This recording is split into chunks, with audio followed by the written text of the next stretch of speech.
Now, Team Diamond presents Team Talk with your host, Pat Barry. Welcome to another edition of Team Talk. I'm Pat Barry for Team Diamond.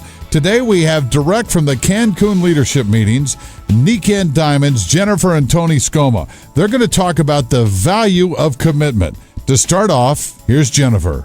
You have to forgive me. I write down every word and I have to follow it or I just can't do it. So here I am. Okay, we're speaking on commitment. And I wasn't even committed to being at this meeting until I listened to William at the Diamond Lunch on Wednesday. And I realized that maybe I did have something to say because I do understand commitment and I do live a committed life. And I made my first commitment when I was 12 years old. I decided to be a child psychologist. And I was committed to that. I started college the summer I turned 17 at the State University of New York in Albany. And 4 years later, I was in graduate school at Western Michigan University, and I had graduated magna cum laude and had had 3 of my research papers published in psychology journals. But all that was just a preparation, an education, a maturing time that led to the commitments I now live, which are that of mother and wife and believer in Christ. Those are the commitments that I have built my life around. They define me and what I do. As I listened to William talk about commitment and thought about my own life, I saw that commitment doesn't change from arena to arena. Truth is truth, and perhaps I did have something worthwhile to share with you all here in the Niken arena based on the life that I live. As most of you know, I support Tony, but don't actively sponsor or sell. Everyone is happily turned over to Tony. I love Niken, I love the products, I love the life that we have because of the work that Tony does in Niken, and we are both committed to it. We have been for the last 12 years. I remember when Reed and Jeff and Blarkham sat down with me and Tony and told us we would never regret our decision to join Niken. And we never have. That's not to say that there haven't been lows as well as highs, but it's been quite a ride. Every commitment I've ever made, though, has had those same qualities, highs and lows. If you have to reassess your commitment every time a low comes, you are not truly committed. Well, either that, or you like to torture yourself and waste time, because through all that mental and emotional maneuverings based on this low, you will, if you are truly committed, return to the commitment, knowing the low is just something you need to rise above and learn from. When our older children had some various difficulties, we could have thrown up our hands and just declared that we were bad parents. But we were committed to being good parents, so we learned from our mistakes and carried on helping our children to do the same. You can't give up on the parenting commitment. But why give up on any commitment? If you felt strongly enough to make the commitment in the first place, isn't it usually our own weaknesses or perhaps selfishness that makes you want to withdraw the commitment during a low time? It is a test of our strength and integrity to rise above the lows as committed as ever. I am not an expert on the commitment required to advance up the ranks in Niken, but since I am the mother of 10 children, I am an expert on pregnancy. Thank you. I am an expert on pregnancy and giving birth, and believe it or not, I think that there are some qualities that they have in common, and so I'm going to do an analogy. When you make the decision to have a child or rise to the next level, there is an initial excitement, a sense of anticipation, and thoughts and actions often are more future-oriented. Everyone is excited. But during those interim months, there's a lot of preparation and work to be done. There are highs and lows. You are committed, so you learn from the lows, such as ingenious ways of dealing with nausea or negative downline. You You remember the highs, how sweet it was the first time the baby kicked, and when you broke your first silver. You follow the steps required to have a healthy baby. You follow all the guidelines. You exercise, you eat right. You answer all your emails and get on all those calls. You follow up even when you're so tired you fall asleep reading one of those recommended books. You look at hundreds of names hoping to find the perfect one, or you look at 100 name lists hoping to find the perfect one. Here's where there's a difference that can break down this analogy. The baby is coming no matter what.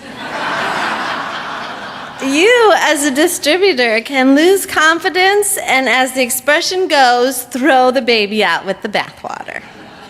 Don't do it. Pretend you really are pregnant.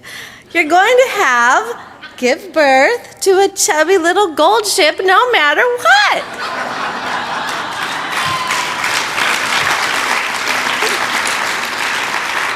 It's inevitable because you are committed. And now comes the fun part. The final few hours before the due date. What an exciting time. But labor is labor. It really helps to have someone like Tony cheering you on, holding your hand, keeping the stress level down. We have had all but our first baby at home. And every birth story is interesting, and every rank advancement story is interesting. Because I had had a week of false labor before Abigail came, her arrival was so fast that not even the midwife was there, and Tony and I were on our own. Abigail was number 9, so he'd had enough experience delivering babies that he pulled us both through just fine. It was the ultimate ABC.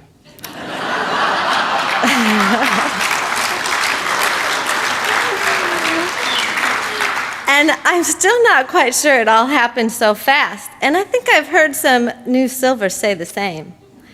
Now, Anthony was number 10, and the whole family was there for that one. He timed it just perfectly, right before bedtime. It was a party. And anyone who's timed advancing in rank to coincide with Team Diamond events knows what I'm talking about. I've never had any pain relief or drugs with my births, not even acupuncture.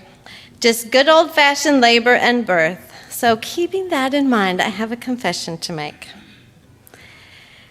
At the time of transition, which is right before the baby starts to enter the birth canal and to be born, I always tell Tony I can't do it. Every single time. Even if I promise myself, I'm not going to say it this time, I'm going to be strong, I'm not going to say it, I always say it. And Tony has to patiently tell me that I can't do it. And if I insist that I can't, he gently has to remind me that the baby is coming no matter what. How many distributors do you know who need those reassuring words in the final hour? We don't want to hear that we have no choice. It's just so hard. But no matter what is right, in the end, all I can do is push. And of course, that is followed by the sweetest moment of birth, life. The analogy does break down somewhat here because nothing really can compare to new life. But all babies, even chubby little gold ships, require a lot of care and continued effort. So you think you just went through labor, but truly the work has just begun. That's commitment. I met Tony because I was committed to God. I trusted in God more than I trusted myself, so I actually sincerely prayed for a husband. The prayers of gratitude at that time I gave ended with one request: a good man to marry and to father my children. I had given up dating. I really was not socializing with anyone over the age of 5. But a few weeks after I had begun praying for that, Tony knocked on my door, and he tried to sell me some insurance. He didn't sell me the insurance, but 3 months later we were engaged, and 3 months after that we were married. This was a commitment, another one of those that you can't give up. Not that I'd want to, but I thought about it once during our engagement when we played racquetball with another couple. Tony was not the sweet, gentle man I had come to expect. He was so competitive and so focused on this game, I really felt that my life was in danger. But I forgave him and learned from that mistake. Though we did play about 200 games of backgammon on our honeymoon, I felt perfectly safe. Marrying Tony started with the belief that God answers prayers, which led to an act of faith, asking for a husband, and eventually led to a commitment. I consider myself to be a woman of faith. And I mention this because it is who I am, but also because I want to share with you something. A friend of mine gave me this quote, and I had copies of it made for all of my daughters and had them framed and gave them to them for Christmas. And I even gave some to some of their friends because I thought it was that powerful. One of the reasons that I like it is because it not only gives the positive affirmation, but it also gives the negative that I want to avoid. And I do find this very helpful. I can visualize myself looking at what I desire ahead of me and what I want to avoid is behind me. I can better judge my progress when I am between these 2 points. So I love this, and I thought anyone could write a statement like this if they were committed to being something and wanted to define that thing.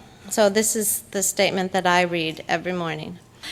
Remember that women of God can never be like women of the world. The world has enough women who are coarse.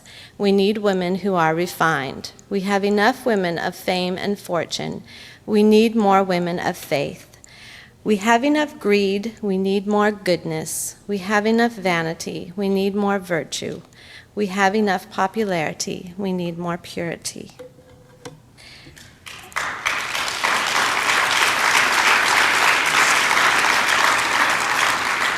I wanted to share that because I think that it's a helpful idea, and that maybe, we could write a similar statement for being committed to Nikken.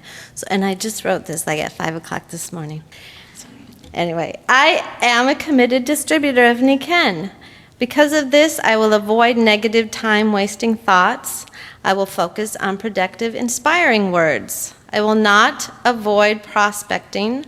I will reach out to people who need what I have. I will not wait to be told how to be successful. I will determine my own plan and do it. The overall thought I have here is that there are commitments we base our whole lives on that define us and how we live. They become so intertwined and central to our lives that we cannot even begin to give up on them. But why give up on any commitment? If we believe in something, it should affect our behavior and it should result in commitment. Being people of strength and integrity is what makes us successful in any arena. Now, Tony is always getting razzed about being way overdue with the Royal Diamond baby. And I've been overdue before, and after a while, you don't even want to go out in public because people look at your big tummy and your swollen ankles and your duck-like waddle, and they have to ask. It's like they can't help it. When are you due? And you want them to tell them to mind their own business. But of course you don't. You tell them, 2 weeks, a week overdue. Yes, I'm overdue. Of course, then you get so much sympathy. You just want to sit down and have a pity party. Or at the very least, buy a bottle of castor oil and give the old wives' tale a try. But Tony is a committed man. I've never seen him give up on anything. And just for the record, if there were levels in the ranks of father, husband, and believer, he'd be Royal Diamond in all of them.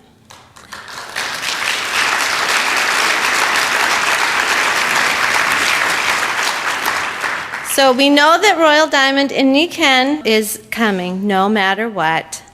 but maybe it is time to get a bottle of castor oil. Here's to you.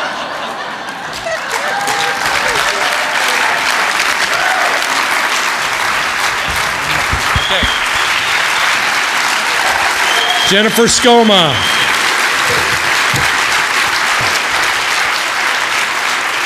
Okay.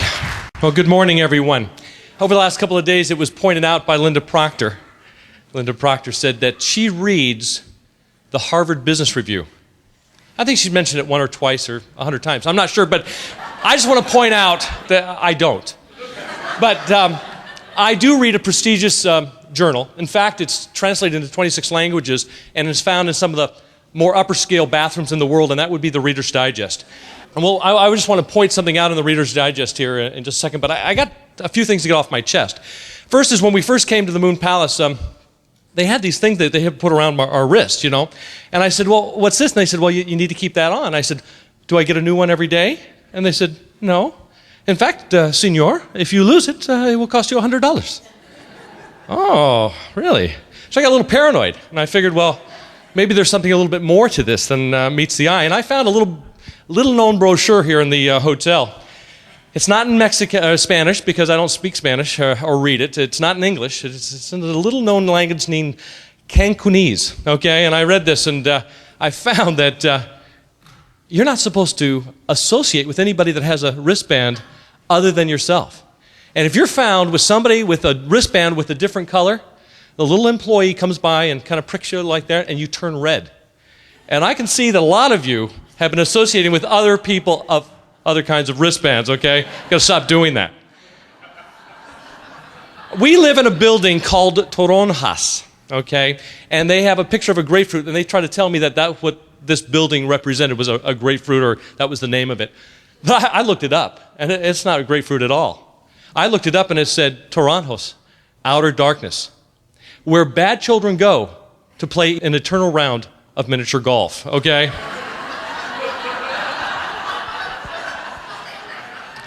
So if you happen to have a lower unit next to the miniature golf, I believe that there's a baptismal font in your room. You could be baptized and get away from that, okay? Just be careful. We've had a great time here in Cancun. It's a little different. We've never been to Mexico together, and this is a wonderful opportunity.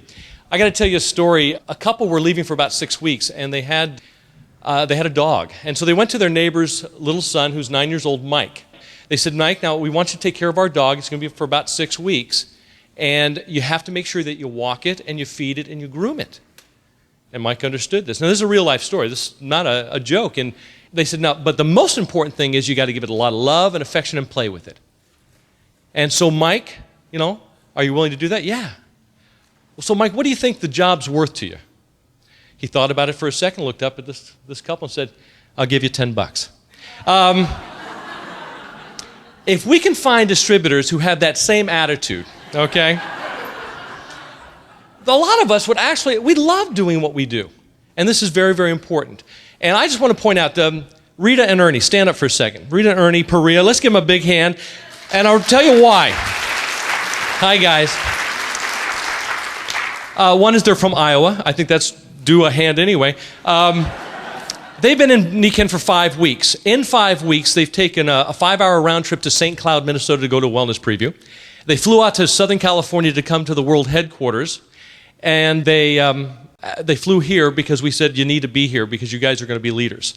And in 5 weeks, they're also scheduled to go to the national convention at the end of April. Now, those guys, and they also offered me about $10 to do the business. So I figured it was apropos that I tell them about it. But this is the kind of people that are now coming into Niken. They're just representative of the kind of people we're going to see coming. They were brought in by this lovely couple over here, Glenn and Regan Hubbard and Barbara LaChapelle. So congratulations, guys. So I just want to point out this Reader's Digest this month, the medical review. Just a little idea. The first article talks about walking. Duke University found that walking, even if you don't change your eating habits, you will lose pounds. The next one says that doctors are unable to determine the cause of 37% of physical symptoms reported by patients. It's a little blurb. And the last one is, can MRI ease depression? They found that coincidentally, people went in and got on a certain frequency, they found that MRIs help people with depression. So they put 70 people through that and found that over 60% had good results with their depression, and it was long-lasting. Magnetic resonance imaging. Okay, magnetic... it's just, these people are just, it's just a coincidence, guys. It's just a coincidence that it all works, okay? Well, the bulk of my story as I close is this. We're talking about commitment. We're talking about loyalty. I'm going to go back a few years because we're leaders here. In October of 2000, at the National Convention, one of my Royal Diamond leaders announced that he was leaving Nikken. Now, this was not just an emotional decision like that. He had planned to do this. He also planned to take as many people away from Nikken as he could.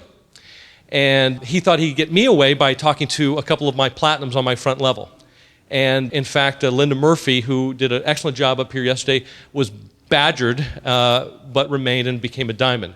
The other platinum ship actually left, and I bought that distributorship, and my daughter's in it now. Coincidentally, or by the way, that distributorship will earn about $20,000, that platinum distributor that's going diamond. I think they left a little too soon. But on Sunday, following the National Convention, I got a phone call at 9 o'clock at night. Now, just to let you know what was happening, this was 2000. In 1998, my wife and I, after 7 years of Nikken, moved from Spokane, Washington, down to Southern California. We bought a very large estate. We had had increased income every year for 7 or 8 years, and we thought it was going to continue. And so we bought a big place and I over-purchased, okay? Okay? That being the case, in 2000, that was the first year we made less money than the year before, in the whole time we've been in Nikken.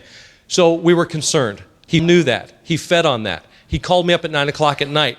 And in essence, what the conversation was, Tony, I know what you need every month. I can take care of you. Don't worry about it. Come with me. We'll make a big splash and blah, blah, blah. And I got to tell you guys, because I was in that area of fear and concern for my own self and my family, for a moment, I thought about it. I got up off of that conversation, which lasted no longer than 5 minutes, and I walked into our bedroom. The bedroom was 2,500 square feet, gives you kind of an idea of how big the house was, okay? No lie, 8,000 square foot house. Jennifer we were going to go on a cruise with 20 of our Nikken distributors, and Jennifer was packing. And I walked in and I said, he just called. And she just looked up and she said, what did he want? And I said, well, he wants me to come with him. He's inviting me to come with him, and he's going to pay us a lot of money. And even though he wasn't specific, I'm already embellishing it because I'm in sales. And and she looks at me and says, are you a liar? Now, I've had these kind of conversations with Jennifer in the past where it's kind of a non sequitur. I'm not sure exactly what happened to the conversation, but it just went way off base. I start a conversation, all of a sudden, I'm a bad guy. I'm not even sure what I did.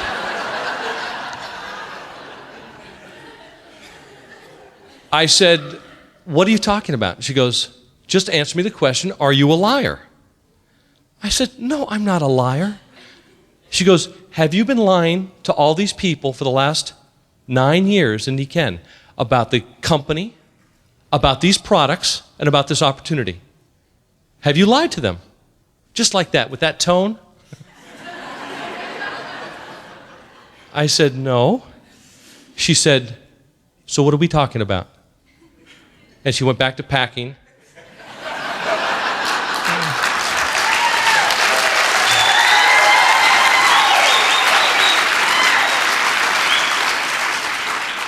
And I slunk out of the room, okay? That's why we're a great team, okay? Because I was thinking selfishly and she was thinking about values, about loyalty, about commitment. She didn't care about it. She didn't pay the bill. She didn't care about it. It didn't matter if we lost everything. She was going to keep her integrity. And that's what loyalty is all about. You see, in the 12 years that I've been in Nikken, the company, has never fallen short of doing what they said they would do for me and for us. Not once. Now, are they perfect? Have they made missteps? Of course. Have I been imperfect? Of course. But I'll tell you right now, this is a cause from a business standpoint that is worthy of our entire lives. Unless Nikken changes their mission, unless they do something drastically different, this is worthy of my entire life. Not just because of the money now, but because of what we can do for people, just because of what we can do for people's personal growth, for their physical well-being, but also because we have a mission and a philosophy and a goodness about us. There are other good companies, I'm sure, but nothing that I've ever been associated with in my entire working life has been as worthy as Nikken. I have a wonderful wife, a beautiful family. I've been blessed beyond my absolute imagination. And to have this company and to have you around me is worth the loyalty from all of us. Thank you.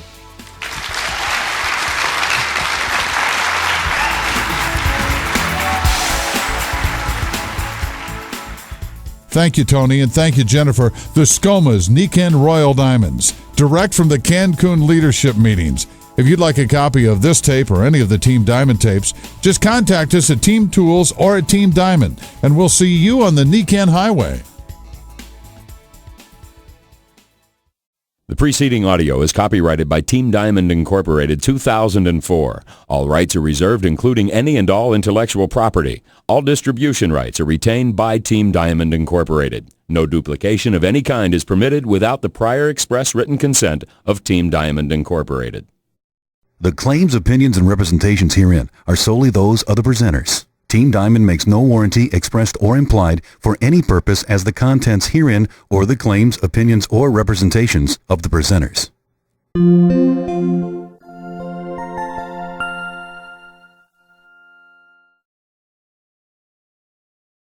The preceding audio is copyrighted by Team Diamond Incorporated 2004. All rights are reserved, including any and all intellectual property. All distribution rights are retained by Team Diamond Incorporated. No duplication of any kind is permitted without the prior express written consent of Team Diamond Incorporated. The claims, opinions, and representations herein are solely those of the presenters. Team Diamond makes no warranty expressed or implied for any purpose as the contents herein or the claims, opinions, or representations of the presenters.